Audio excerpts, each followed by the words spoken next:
आत्मा जब इस शरीर को छोड़ती है तो वो अपने साथ सिर्फ कर्मों की गठरी लेके जाती है।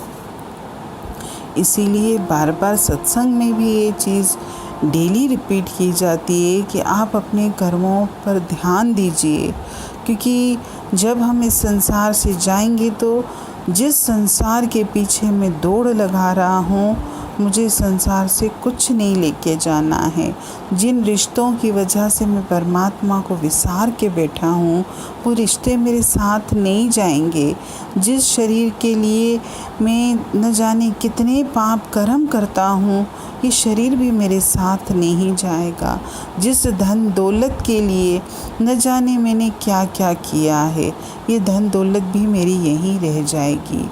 तो मैं क्यों पाप इकट्ठे कर रहा हूँ? क्योंकि अगर मैंने पाप इकट्ठे किए तो अगर इस जन्म में मेरा जीवन इतना लंबा नहीं हुआ कि मैं उन सब पापों का भुगतान कर सकूं, तो ये सारे पाप में अगले जन्म में भी मेरे साथ जाएंगे। क्योंकि यही कर्म का सिद्धांत है कि जन्मों जन्मों तक जब तक उसका भुगतान पूरा नहीं होगा, तब तक ये कर्म मेरा पीछा नहीं छोड़ेंगे। कोशिश हम ये करें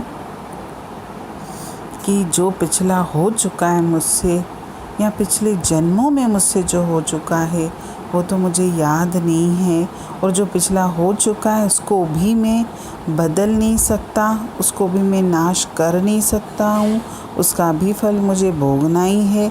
लेकिन आज मैं अपने विवेक को खोलूँ, आज मैं बुद्धि धारण करूं, आज मैं अपने अंतर में ये संकल्प लूं कि हे परमात्मा, मुझे इतनी बुद्धि देना, इतनी शक्ति देना कि मैं कभी भी कोई भी गलत कार्य न करूं।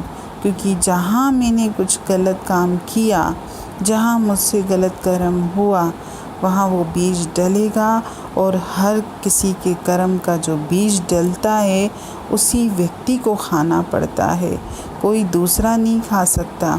ऐसे नहीं कि संसार में हमने किसी फल फूल के बीज डाले तो आप उसको, आपके पास फल फूल आ गए उस बीज से तो आप बांट दो, किसी को दे दो। कर्म का तो हम किसी को दे भी नहीं सकते, किसी से बांट भी नहीं सकते।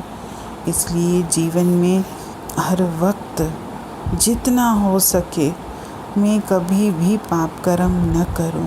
हरि ओम।